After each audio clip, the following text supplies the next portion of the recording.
Cabinet sub committee उसी पे work कर रही है।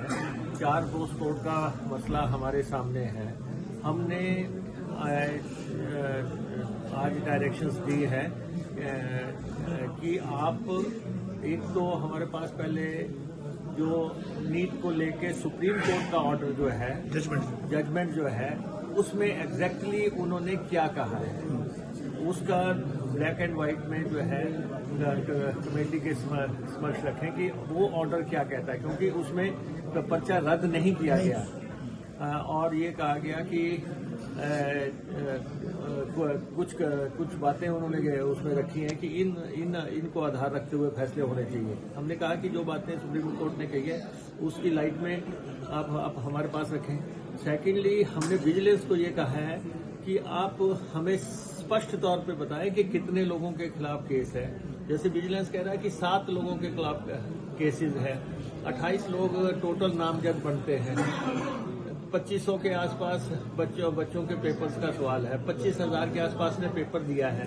तो हमने विजिलेंस को कहा कि आप सटीक सूचना दें, एफआईआर क्या है, एफआईआर का ग्राउंड क्या है। दूसरा, हमने ये कहा है कि जो ऑफिसर्स कमेटी जिसने ये कहा है कि पर्चा रद्द किया जाए, उन ऑफिसर्स ने कितने लोगों को एग्जामिन किया था, किसी को नहीं किया, कितने लोगों को एग्जामिन किया और कौन कौन से लोग थे जिनको एग्जामिन किया गया, जिसके बेसिस पे उन्होंने कहा कि इनको रद्द किया जाए। तो ये तीनों जो है नेक्स्ट मीटिंग के हमारी जो है कमेटी के आगे वो ले आएंगे, किसी भी समय ले आएंगे ये तीनों चीजें। अगली मीटिंग आपकी 1 महीने की डेडलाइन के अंदर नहीं, हमने नेक्स्ट कैबिनेट में लेके जाना है। ये जो भी नेक्स्ट कैबिनेट होगी उसमें ये फुल फ्लैज मसला जाएगा और इस पर हम डिसीजन कर देंगे।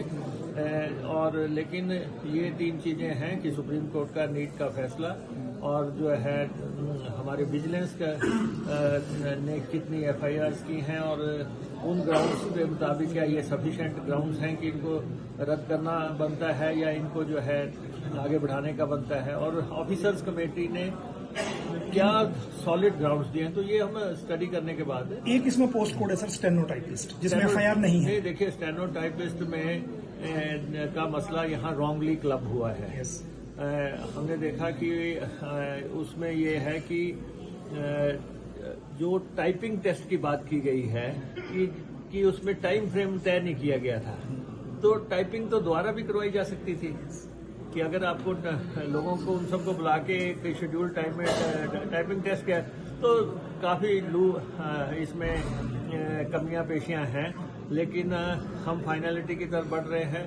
नेक्स्ट कैबिनेट में हम ले जाएंगे, व्हाट्सएवर डिसीजन फुल कैबिनेट लेगी उसके मुताबिक। एक इसमें जेई सिविल है सर, जिसको फॉरेस्ट ने विड्रॉ कर लिया है। नहीं, देखिए, जेई सिविल का केस इसमें नहीं है, क्योंकि वो एडमिनिस्ट्रेटिवली उनका फैसला होना है, प्रशासनिक तौर पर फैसला होना है कि उन 11 बच्चों का जिन्होंने क्वालिफाई किया हुआ है उनको जो है आगे नौकरी देने के लिए जो फैसला करना है वो फॉरेस्ट मिनिस्टर अपनी कैपेसिटी में या जो है चीफ मिनिस्टर अपनी कैपेसिटी में या कैबिनेट में जिस भी तरह से करना चाहेंगे, तो वो केस भी जो है यहाँ का नहीं बनता है। तो बाकी जो सेक्रेटेरिएट क्लास का है या ड्राइंग मास्टर्स का है या एक और कोड है, उन तीनों के बारे में जैसे ही हमारे पास रिपोर्ट आएगी कैबिनेट में रख के हम जो हमने घोषणा की है उसके मुताबिक हम कदम उठाएंगे।